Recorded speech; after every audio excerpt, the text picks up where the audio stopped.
Well, good morning and welcome to Hudson Institute. I'm Ken Weinstein, Japan Chair at Hudson Institute, and today I am delighted to welcome everybody as we unveil an important new study by Jim Przystup, Reinforcing a Free and Open Indo-Pacific Diplomacy and Deterrence in the Pivotal Year of 2022.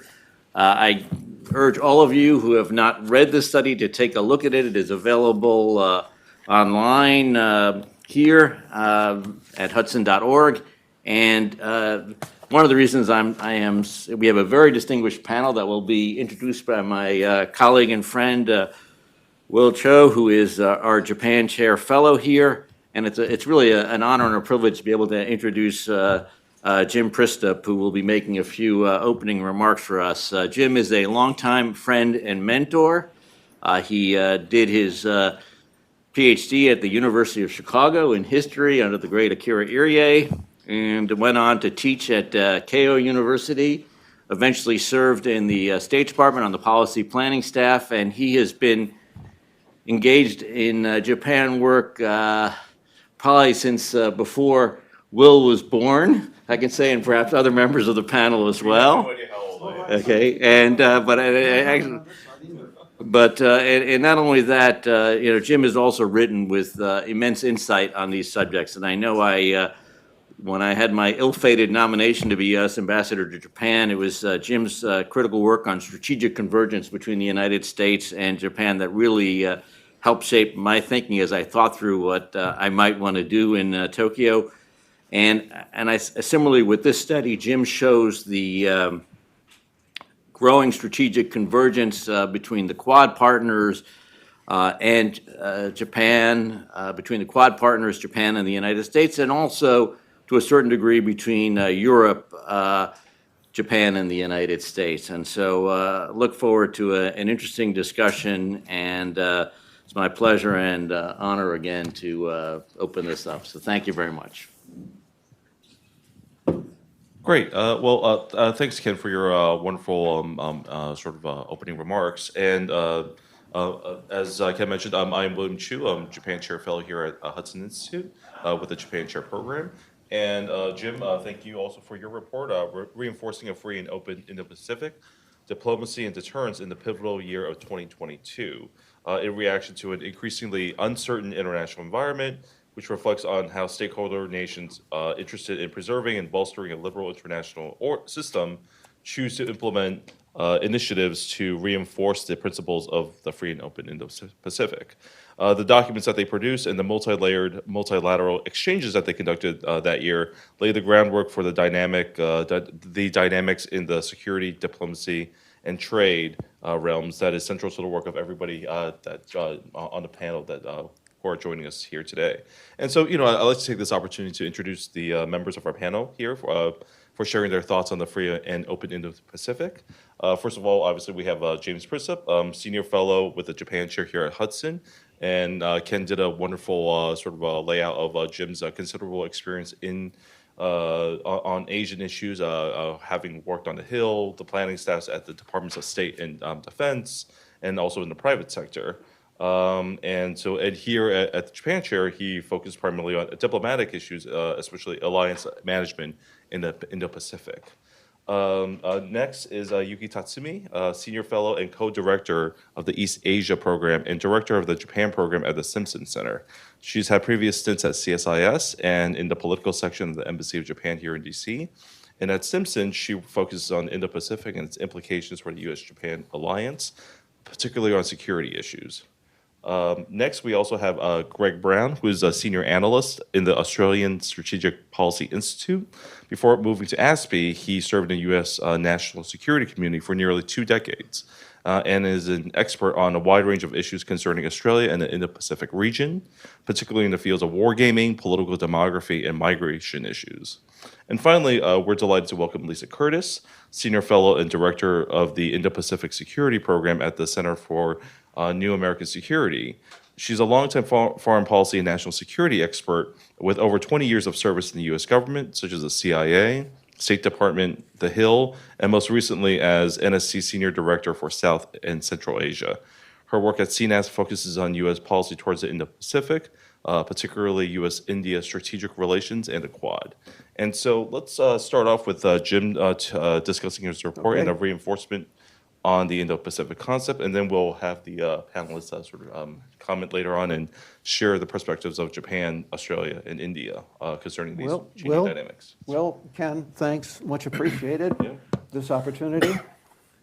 So today our focus is on the free and open Indo-Pacific and on the steps taken by the United States and Western allies in Asia and in Europe to realize that concept as a framework for a regional rules-based order. First, a brief history of the concept and its Japanese origin. Building on Japanese Foreign Minister Taro Aso's 2006 address, The Arc of Freedom and Prosperity, Aso set out concepts of governance to structure an emerging Asia-Pacific community, one based on universal values, democracy, freedom, human rights, the rule of law, and the market economy. The arc ran from Northeast Asia through Southeast and Central Asia to the Persian Gulf and the Middle East. In 2007, Prime Minister Abe, in his address to the Indian Parliament, the confluence of the two seas, extended the arc to include the Indo-Pacific, Australia, and the United States, in a region to be governed by freedom, the rule of law, market economy, and free from force or coercion. Subsequently, the United States, Australia, India, Republic of Korea, ASEAN, the UK, France, Germany, the Netherlands, NATO, and the EU have all adopted similar versions of the concept, emphasizing freedom of navigation, transparency, democracy, the rule of law, market economies, and opposition to the use of force or coercion to change the status quo, and the peaceful resolution of disputes. In short, the defining of a rules-based order in the Indo-Pacific. Russia's invasion of Ukraine challenged that rules-based international order. In the Indo-Pacific, it brought pre-existing security challenges into sharper relief. Across the region, security concerns were heightened and acquired greater definition in the Taiwan Strait and on the Korean Peninsula. More broadly, Russia's aggression called into question the staying power of a rules-based international order, and as well advanced recognition of the inseparable nature of that order. On March 3rd, 2022, Quad leaders met to consider the implications of Russia's invasion of Ukraine, as well as the possible spillover effects of the European crisis on the Indo-Pacific. The Quad's joint statement reaffirmed commitments to a free and open Indo-Pacific, marked by sovereignty and territorial integrity, free from military, economic, and political coercion. Prime Minister Kishida went on to emphasize that unilateral changes in the status quo, like Russia's invasion of Ukraine, should not be allowed in the Indo-Pacific, and the importance, again, of realizing that free and open Indo-Pacific order. Kishida's remarks were later incorporated in multiple policy documents issued by democratic governments, and after Ukraine, references to the importance of peace and stability in the Taiwan Strait. Reflecting an emerging strategic convergence among Western democracies, then UK's Foreign Minister Liz Truss underscored to the Atlantic Council the importance of sustaining Western unity in the face of challenges to the international order in Europe and in Asia. In her words, conflict anywhere threatens security everywhere. The Euro-Atlantic and the Indo-Pacific are indivisible. Today, the United States, Japan, Australia, the Republic of Korea, NATO, the EU, Germany, France, Canada, and the UK have now released strategic policy documents that address challenges to order in the Indo-Pacific. These documents consistently view China as the central strategic challenge in the region and to the rules-based international order. The response has been to build and strengthen a deterrence framework involving dedicated diplomacy to strengthen existing alliances, advance multilateral security cooperation, and reinforce strategic partnerships. These efforts represent a continuing evolution of the Indo-Pacific security architecture.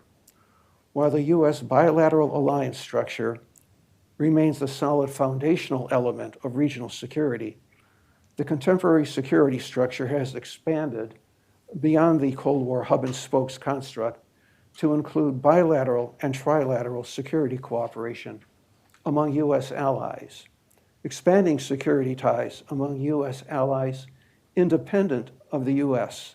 Japan has signed reciprocal access agreements with Australia and the UK to facilitate defense cooperation, as well as strategic partnerships between U.S. allies and key regional countries. This system has yielded a flexible, overlapping, and inclusive lattice-like security architecture. To wit, bilateral alliances have been strengthened.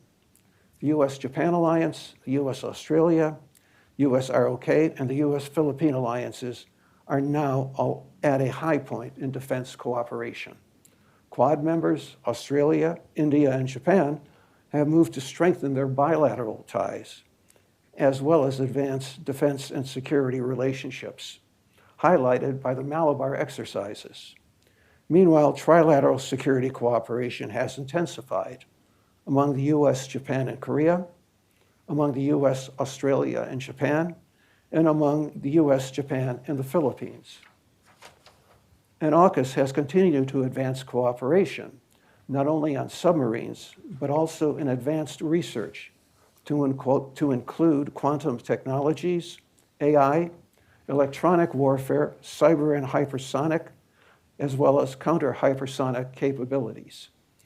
And alliance-based military exercises in the Western Pacific have reinforced diplomacy, expanding in participants and complexity, all aimed at increasing interoperability. Meanwhile, building on Europe's growing interest in the Indo-Pacific, Australia, Japan, and the US have encouraged greater European engagement in the region. 2+2 foreign and defense ministers meetings between Australia, the UK, between Japan, Australia, France, and Germany are now regularized. In each case, reaffirming commitment to a free and open Indo-Pacific, opposition to the use of force or coercion to change the status quo, and the importance of peace and stability in the Taiwan Strait. To be sure, Europe's focus will be on Russia for the foreseeable future, and a security presence in the Indo-Pacific will not be significant.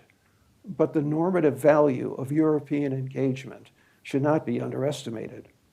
In sum, the response of Western democracies to the security challenges in Europe and the Indo-Pacific points to a growing strategic convergence and to a new deterrent diplomacy backed by increasing defense and security cooperation within the region and with European allies in the face of the multifaceted challenges posed by an increasingly assertive China.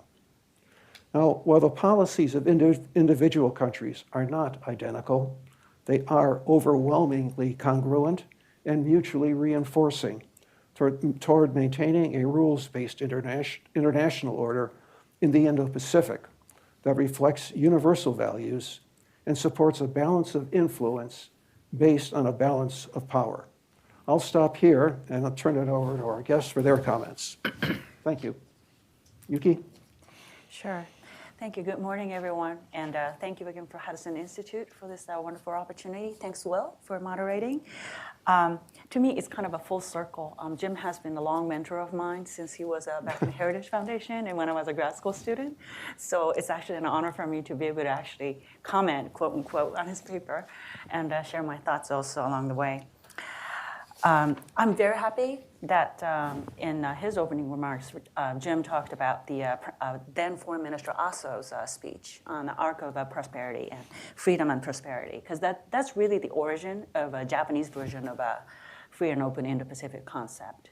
And that really, since that speech, Prime Minister Abe actually also coined, really kind of visualized into what is known as Japan, Abe's own free and open Indo-Pacific strategy, kind of using a 3 key speech / commentary that would have been a speech. And I'd just like to a brief mention of that. One is the speech that he made in the Indian National Congress when he visited, where he talked about convergence of 2 seas, where he really articulated his thoughts about how Pacific Ocean and Indian Ocean are really indivisible, one strategic space.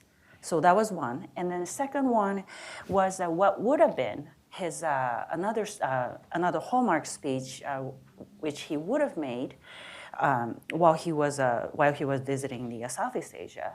But because of natural disaster, large-scale disaster that happened, he had to cut his trip back short. Instead, that came out as a commentary where he talked about Asia's security diamond. And that is he really goes into talking about his own thoughts about Quad and how those diamond can really work together with the out-of-the-area partners to promote the common universal values. And the third speech that I would still remember I would suggest is the speech that he made in Washington, D.C. when he first returned to the office. It was his first D.C. visit after he became prime minister again. And it was a speech that he delivered at CSIS, where he talked about how Japan is committed as a first-rate nation to be a global defender of lead the international community to defend the global commons. So taking those 3 speeches together, and you kind of see the essence of that, there you have it. That's Abe's own vision of a free and open Indo-Pacific strategy. So he really kind of visualized and placed Japan squarely on the map as almost as an U.S.-Japan alliance as an anchor of his strategic vision for this big Indo-Pacific space. But then since then, obviously, his 2 successors by Prime Minister Suga first, and then now Prime Minister Kishida, really kind of translated his vision into policy. And Prime Minister Suga had the reign when it was very challenging for all the countries across the globe because of the COVID, all kinds of international travel restrictions, really made it difficult for these top leaders of all these countries to have a face-to-face interactions.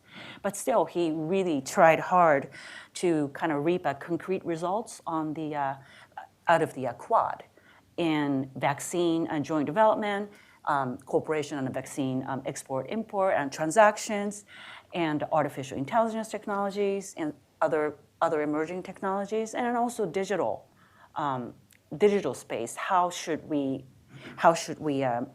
manage the rule of the road as all the countries are grasping the impact of the digital space and digital and cyberspace?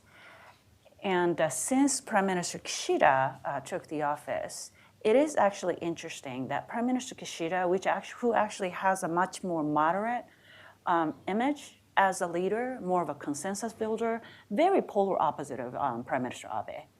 He's more of a visionary. He leads, and everybody else needs to follow. But then Kishida was more collaborative.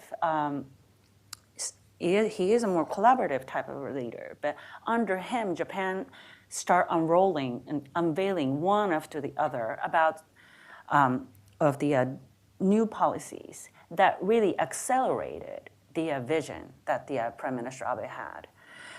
Just to start, January 2022, which Jim's report kind of opened with, Japan and the United States really celebrated the unprecedented convergence of strategic vision in the 2+2 ministerial meeting here in Washington. And throughout 2022 and 2023, really 2 alliances really began to converge their efforts into joint interoperability and the joint logistics, and accelerated its movement trend toward the cooperative development. And the hallmark agreement was made. One of them was made when they signed the MOU on the glide phase interceptor back in August 2023. And the 2 countries really ended up with a high note in terms of that movement when Japan decided to loosen the export restrictions on its arms and the defense equipment to allow Japan to export the license-produced Patriot missiles to the United States. That really came right at the end of the year. And that was clearly in response to Washington's needs to backfill the munitions. So those kind of concrete achievements began to really start to unfold under Prime Minister Kishida's realm. And what really was a change, what really was a scene changer really was the Japan and Australia institutionalization of its security relationship, including the reciprocal access agreement that Jim just mentioned. And also, we did have the hallmark of the improvement or almost like restart of the Japan ROK relationship when the three countries' leaders met in Camp David in August 2023. That really opened up the avenue of a further cooperation amongst the like-minded democracies in the Indo-Pacific countries. And in the meantime, Japan did sustain its effort to consistent effort to continue to engage European countries, as well as its engagement with India. And it now has a renewed effort to engage Pacific Island and Africa. So really, Japan is kind of everywhere, all over the map, which I think exactly what Prime Minister Abe wanted to see Japan to do. But looking forward in the year 2024, I think we're facing into a little bit of a phase of uncertainty. There are a lot of elections around the globe. We just saw first one, Taiwan, where really we witnessed a really vibrant democracies in Taipei. But we are also going to watch several elections in Europe, where there is a growing sentiment of hint of a nationalism or perhaps isolationism coming back a little bit. So we really need to watch those countries' elections carefully and how that might do in terms of Europe's continued willingness to engage out of the area, including Indo-Pacific. Because Europe is not as necessarily the contingency partner in the Indo-Pacific, but it is a critical steady state peacetime partner in terms of enforcing the values and reinforcing the importance of freedom of navigation and other values that we all like try to uphold. ROK has a National Assembly election, and depending on that could change domestic politics, that could hamstring Prime Minister Young. And let's not forget, Japan's political situation is also very uncertain. And we have a biggest uncertainty happening right here in the United States. And all the countries around the world is watching very, very closely how this leadership election is going to turn out in November this year here. So depending on that, I think 2024, I think it's a very, I would call it a very, very much of an year of uncertainty. But I would like to hint an optimistic note that as far as I can see, I don't really see Japan, regardless of who takes over Prime Minister Kishida, if the leader change happen, I really don't see Japan getting off rail on the current trajectory that Prime Minister Abe set, and his successors continue to propel Japan into forward. So I think I would just end with that note, and looking forward to listening to my colleagues. Great. Thanks, and I should begin, Will. You mentioned that we're up here to represent or give you the words and the positions of our countries, but you can hear my accent, so I'm going to start with a qualification, and that is you can hear that I am not Australian, that I'm an American, but I do spend all my days with Australians, and because of the time zone difference and the meetings in Canberra, some of my nights are also dealing with the Australians. So I'm going to give you an assessment of what I see and hear based on working with them all the time, recognizing that I still sit here in Washington, D.C., and I'm from the West Coast of the United States, so my perspective will be slightly different. So anyway, thanks for having us, Will. And Jim, thanks for a terrific report. I think it's a really nice, if you had a chance to read it yet, do so. It's a nice, short, concise summary of a number of policy positions and statements made by like-minded partners and allies in the region over the last several years, as well as some nice recommendations right at the end about where we might be headed and things that those like-minded partners and allies might be able to do to head off some of the rough currents that are coming down the road perhaps in 2024, but beyond that as well. So for those of you who know Australia well, this will be old news to you, but for those who don't, Australia's conception of a free and open Indo-Pacific is really nothing new, except to understand it as a free and open Indo-Pacific. The free and open part has always been part of Australia's understanding of the region. It's a maritime trading country, which is nearly wholly dependent on exports of natural resources heading out of the country and imports of finished products coming back into the country. That free and open trading system is what's provided for Australia's prosperity, such that until COVID, very recent history, it had not had really an economic downturn in more than a generation.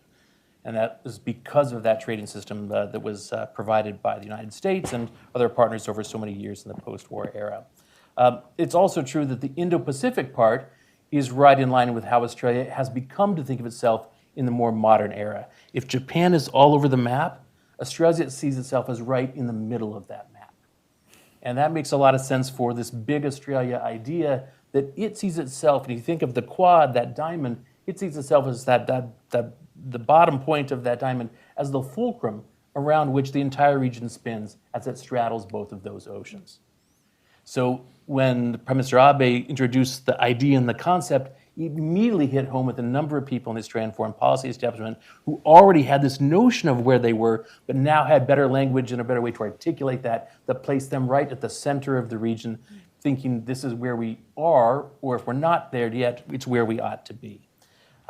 So Canberra has really made an effort since since the introduction of the concept to strengthen allies and partner relationships, to secure its own interests, very much so, as we all know, as a reaction to Chinese influence and growing strategic competition in the Indo-Pacific, but also particularly in Australia. As Australia became more aware of that deteriorating relationship, the deterioration of its own strategic environment, really looking to allies and partners to help it do so.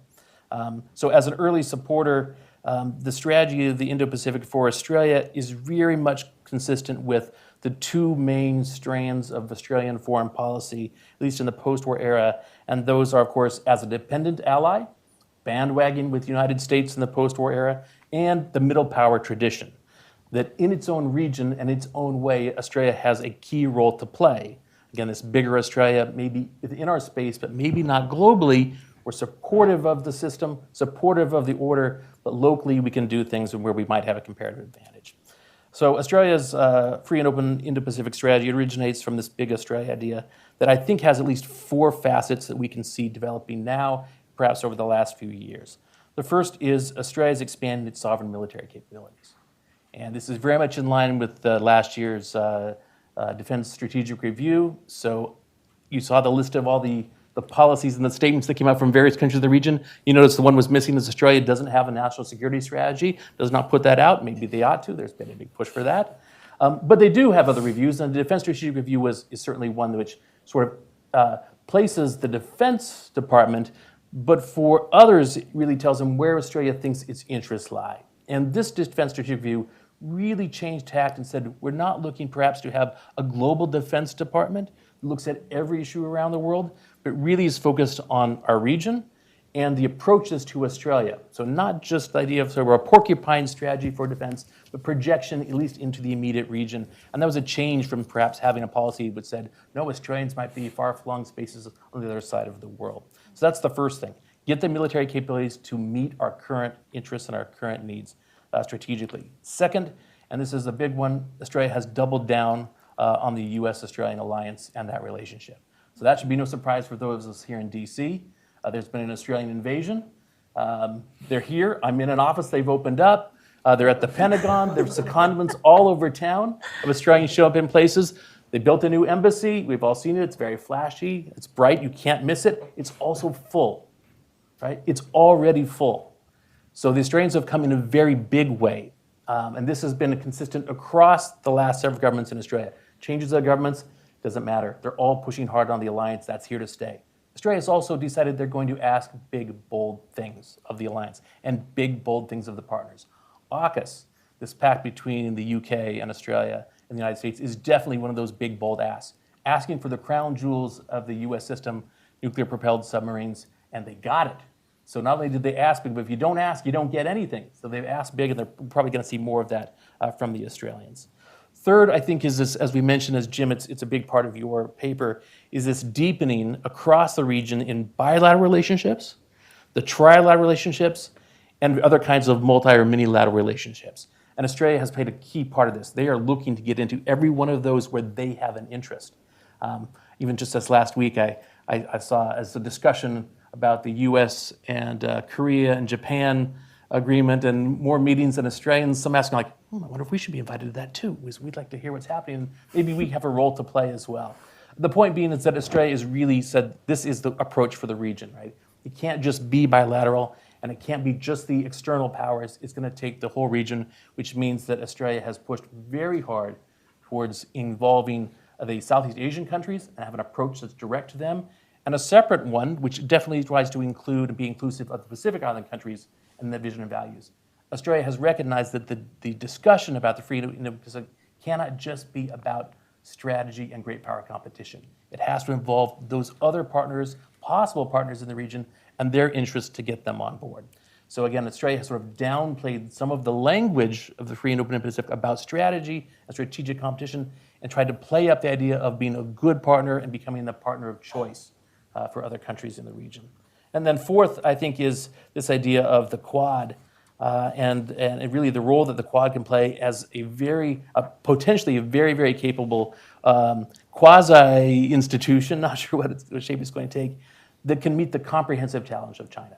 That the Quad itself has been set up as something that it's not supposed to be about the military and strategic issues. It's supposed to be about everything else. And at least those four partners, if not the leaders, could be the conveners of a broader discussion that involves the entire region. And again, this is this idea, I think, that the Australians, you definitely hear them push on involving the Southeast Asians, involving the Pacific, that sometimes is left out of discussions here in Washington, D.C.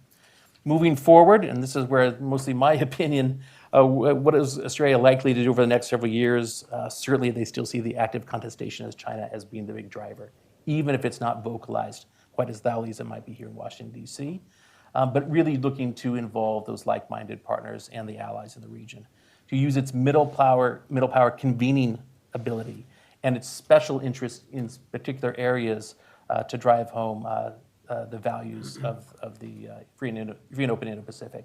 So moving forward, I think we should expect the Australians to fully, extend and accept the concept, but they may not use the same language. It may sound a little different coming from Canberra than it does from the United States, and certainly than it does coming from Tokyo. I think they're also, when the Australians are looking to do this, is looking to have much better coordination among various interested and like-minded partners. An example that came out just in the last couple of weeks, of course, is you saw the transition from Nauru on its recognition moving from Taipei to Beijing. And the idea, of course, that Nauru is facing this shortfall of Australian dollars, which were no longer going to be pumped into its own economy, and that Beijing could meet that pretty much immediately and was promising to do so. The question, of course, for the free and open Indo-Pacific, if you're concerned about the sort of undue influence that Beijing might take, is, well, where was the coordination on all the partners who could have provided help? Did it have to be one country stepped in? Did it have to be Australia who did it or didn't step in? Could there have been a role for Japan, for the United States in some way, for Australia, for others, Korea, New Zealand, to step in and provide that support for a country that was teetering on which way it should turn or which way it should go regarding the balance? Thirdly, I think Australia needs to do a much harder job promoting regional connectivity, and they are making strides in doing so, but there's so much more to do. The distances of the Indo-Pacific, those of us who've been in the region, we know even getting from one place to another can take sometimes days upon days. When you think it would be a straight line, nothing is a straight line. It's 10 straight lines before you actually get to your destination. Australia needs to do more there, and it's not just in terms of flights, but that's also, of course, that connectivity, the digital connectivity day to day. Australia is making a push there, and it has probably an advantage. The last thing, of course, is the comparative advantage that Australia can make in other areas, particularly in Southwest Pacific, where it probably has more institutional and cultural knowledge than the other outside partners in the region. And so we expect the Australians to want to take the lead there. And if anybody else tries to push it a little bit, including us as Americans, they might say, we've got this, you should leave it to us. Lastly, I think with the free and open Pacific, where Australia has a key role to play is, as these events around the world, 2023, 2024, have changed the environment, made us ask these questions, Jim, that you're asking in your paper. Australia has a problem. Australia needs to keep the United States focused on the Indo-Pacific. It needs to keep the United States focused on what's happening in Southeast Asia and in East Asia. These other issues around the world, while important and vital to U.S. interests, are important to the Australians' interests because, as we've mentioned, what happens somewhere else will have implications here or there, but Australia doesn't have the capacity perhaps to stretch as far as it perhaps thought it could. And knowing that it has such very important problems inside the region, to keep itself focused on those, as well as then keep the United States focused on that peer competitor and Australia's interests moving forward. So I expect more coordination, more cooperation, but that doesn't come without some rough edges even between the partners. Thanks. Great. All right. Well, thank you to the Hudson Institute for inviting me here today, and thank you, Jim, for writing such a stellar report on reinforcing the Indo-Pacific. It's really my pleasure to discuss this report, but I will keep my opening remarks brief because I know we want to get to the Q&A session. So certainly the Indo-Pacific has become the central theater of competition between the United States and China, and really the outcome of that competition will determine and shape the future of the 21st century. So I just wanted to start out by indicating how important it is what happens in this region and what direction it goes in. Now, I would argue that the United States made even bigger strides with its Indo-Pacific strategy in 2023 than in 2022, which was the period that Jim's report covered. There were, of course, successful visits to the White House by the leaders of Japan, South Korea, the Philippines, India, Indonesia, and Australia. The optimal pathway for AUKUS was announced in March of 2023. The Philippines agreed to allow the U.S. to access 4 additional military bases in the spring of 2023. President Biden held a historic U.S.-Japan ROK trilateral summit at Camp David in August of 2023, and we've seen unprecedented progress with that trilateral cooperation since that summit. So what's happening is Washington is really fostering overlapping networks of partnerships, alliances, minilateral, multilateral groupings, all with this overarching goal of fostering a stable, free, open Indo-Pacific order. And, you know, as far as India goes, India is playing an absolutely critical role in this sort of networked security architecture. Without India, there would be no Quad. The Quad is certainly becoming a central pillar for the Biden administration's Indo-Pacific strategy and countering Chinese power and you know, both military and economic in terms of, you know, the Belt and Road Initiative and what China's trying to do in the rest of the Indo-Pacific.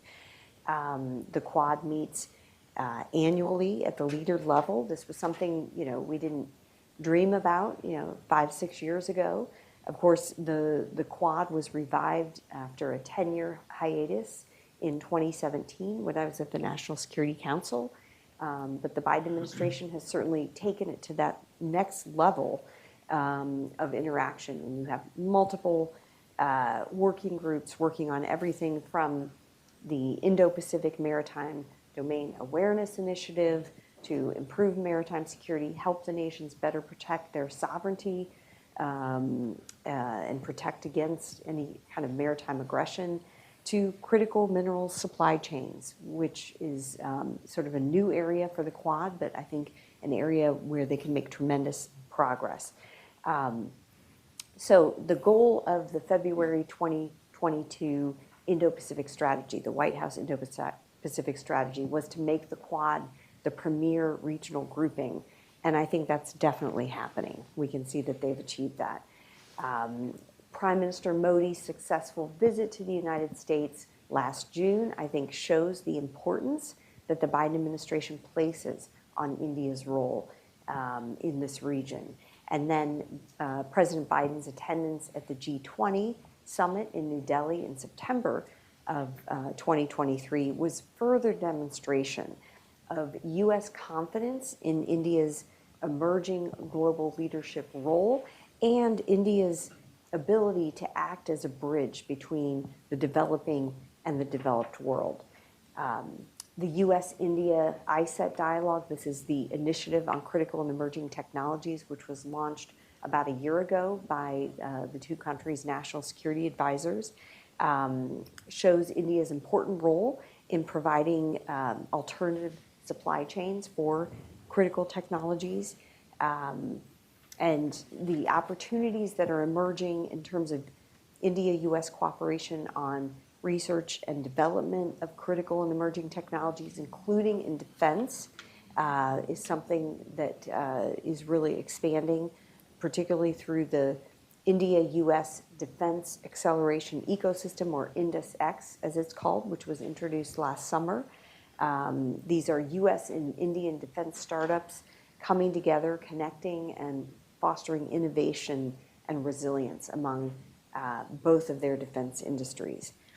So there are certainly differences between Washington and New Delhi, and between New Delhi and the rest of the Quad members, Australia and Japan, particularly over Russia. I think we should be candid about that the countries are not aligned on this issue and the issue of Russia's invasion of Ukraine. From India's perspective, it sees China as a major threat. They had a serious border crisis in 2020. And so India just can't afford to lose Russia's support as it tries to face down Chinese aggression on its own border. It still relies on Russian military equipment. 80% of India's military stocks are of Russian origin.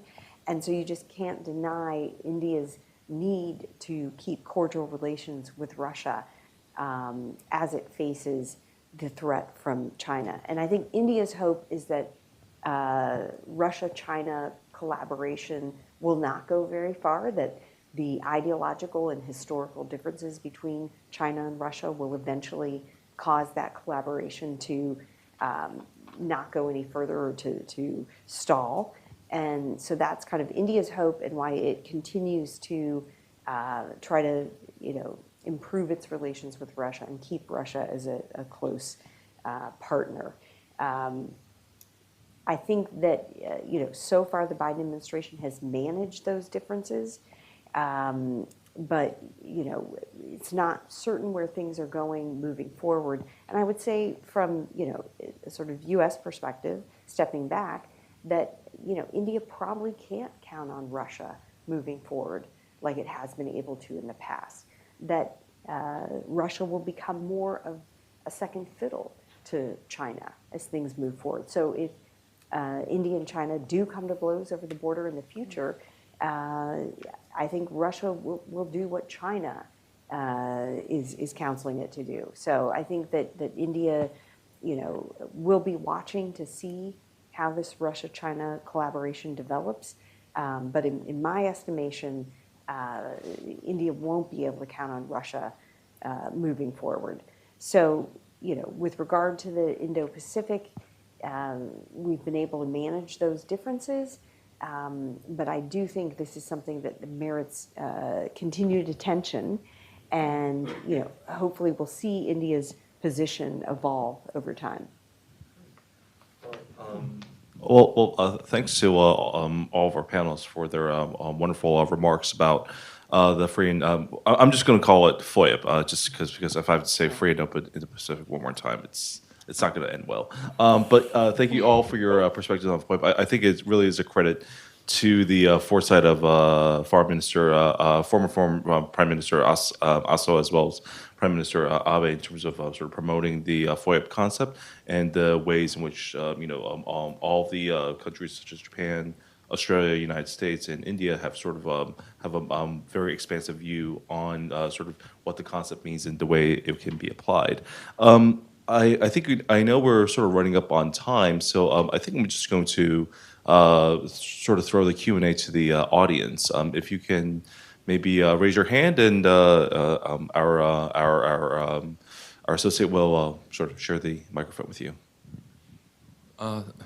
Thank you very much. I'm Sato from the CSIS.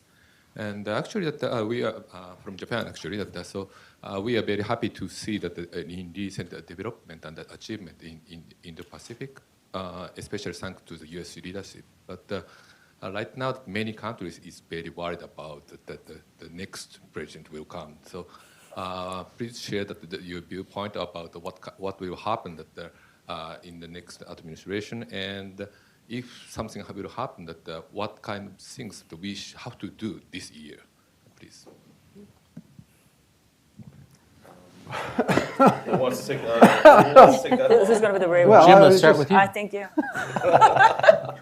Well, that's an interesting question. I think that's the question of the day everywhere you go in town and outside of town is what's the future going to be like? And so I don't have a crystal ball, and I really don't have an answer. But one of the things that I would say is that I think if you go back and look at the Trump administration, and its focus was on China as an emerging strategic challenge. They clearly defined that. That is not going to change, I don't think, in any future Republican or Democratic administration. I think that's the reality. Beyond that, I think there's also a recognition in terms of our alliances in Asia are really critical to maintaining the U.S. influence in Asia. I don't think that's going to change. And I think the alliances have evolved and strengthened over the past 4 or 5 years, even under the Trump administration. I think the U.S.-Japan alliance under the Trump administration was a real success story, and I think that has continued to grow. So I don't think there's any real change there. As to who's going to be in the White House, well, that's anybody's guess. So I'll put my crystal ball down on that and turn it over to my panel. I will just quickly You- jump in. Please feel free to opt out of answering this question. You are not compelled to answer this question. I will allow people the flexibility there. So. I'll go next very quickly. Australians are also anxious. I think that's the best way to put it. Not knowing that doesn't mean a bad thing, they're just anxious.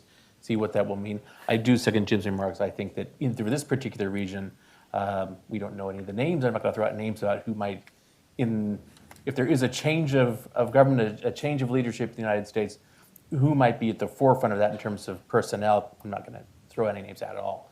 But suggest that, as I understand, there's a tremendous focus on the Indo-Pacific that is unlikely to change, even as rhetoric would change here as well as in other parts of the globe. With that, I also suggest that just based on the last Trump administration, he's a deal maker. And so I'm looking at the region, there's a lot of deals to be made, many. I would not be surprised if there was a whole campaign of all kinds of deals, knowing that it's sort of dynamic, that basically everything's on the table, but everything on the table doesn't mean that, of course, that everything is going to be changed. It just means it's open for discussion and part of the negotiations themselves. So we're all looking forward to an adventure, whichever way it goes.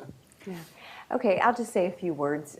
So if there is a change in leadership in the United States, and say perhaps it's a revisit of President Trump, I think India, for its part, is very comfortable with that. I think India feels that its relationship with the United States really expanded during the Trump administration. I think when you had the border crisis in 2020, the Trump administration extended all manners of assistance to India during that period of trial and crisis. So I think India would be quite comfortable. With regard to, change, I think let's just remember that if you were to compare the Indo-Pacific Strategic Framework, which was developed, and I contributed to that when I was at the National Security Council, to the framework for the Indo-Pacific that was signed by President Trump in February 2018, and it was released to the public in January 2021. If you put that document and you put it next to the Biden administration's Indo-Pacific strategy that was released in February 2022, you're going to find a lot of similarities. And you're going to find the fundamental premise behind the strategy are basically the same. And I think there was more continuity than change on the China policy from the Trump administration to the Biden administration. So I would just keep that in mind. Third, I would note that, of course, one of former President Trump's main issues was he wanted to see other countries taking on leadership roles in protecting the international order. Well, if you look at the last few years, that's exactly what Japan is doing. Japan is taking a more of a leadership role in protecting a free and open Indo-Pacific, just as Yuki explained. So, some things have changed in the last 4 years with regard to other countries and just how far the sort of Indo-Pacific strategy has evolved. I don't expect that to, just be thrown up in the air and change wholesale, even if we have, quite a different American leader come to power in our next election. Yeah, I'll just say two things. Of course, after the New Hampshire primary yesterday, I think that's what everybody's wondering too. Two things is, I think for Japan, I think we should not overlook some of the clarity that Trump administration's policy has brought in terms of how it perceives China. And I think that was kind of very much of a convergence of views that Japan was actually long time looking for.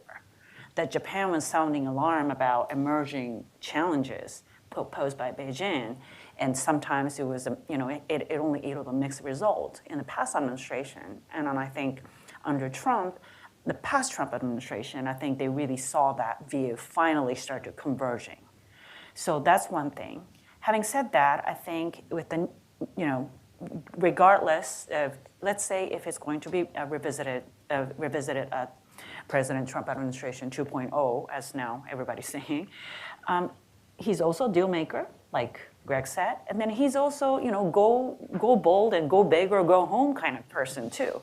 So Greg talked about Australia, start asking big and bold things out of the United States in its alliance relationship. I would not be surprised if under the Trump presidency, let's say if it happens, U.S. is start asking bold and big things out of its allies.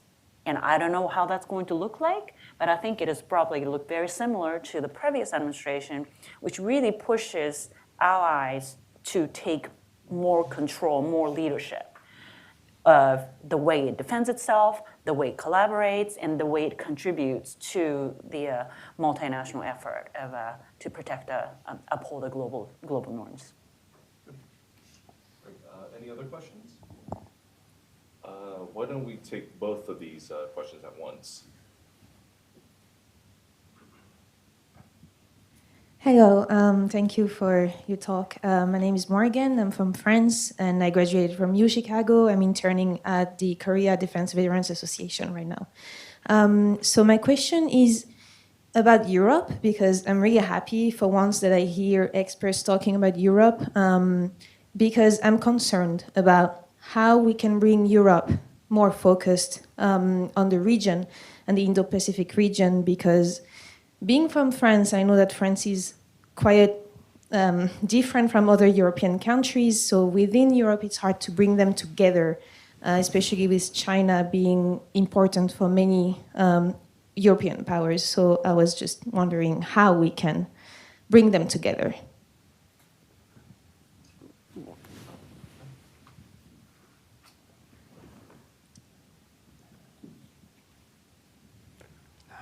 Hi, thank you. My name is Narupat Ratanakit, a recent graduate at American University. So my question is regarding if Trump was president. There's a big worrisome in ASEAN, and we've seen that, yes, the Indo-Pacific plays a large partnerships in Southeast Asia, correct? But there's a worrisome of him focusing more on bilateral relations, right? And the worry of lacking multilateral forms. So, I think Japan has done an impeccable effort on this with the Philippines and Indonesia as well. But, I'd like to get your thoughts on, if Trump was president, what are the outcomes for ASEAN? You know, is there any bright spot on that, or is that other players will have to take a larger role in that? So thank you. Well, I just think in terms of Europe's engagement with the Indo-Pacific, what's been striking to me is as I read the Indo-Pacific strategies that have been advanced by France, by the UK, by Germany, by the EU, there's a clear recognition of the self-interest that Europe has in Asia, that its prosperity is directly linked to peace, stability in the Indo-Pacific region. And that message is one that needs to be repeated. And I think it's clearly understood in Europe. And I think that's what's really moved Europe towards greater engagement with the Indo-Pacific. And I think that's going to continue.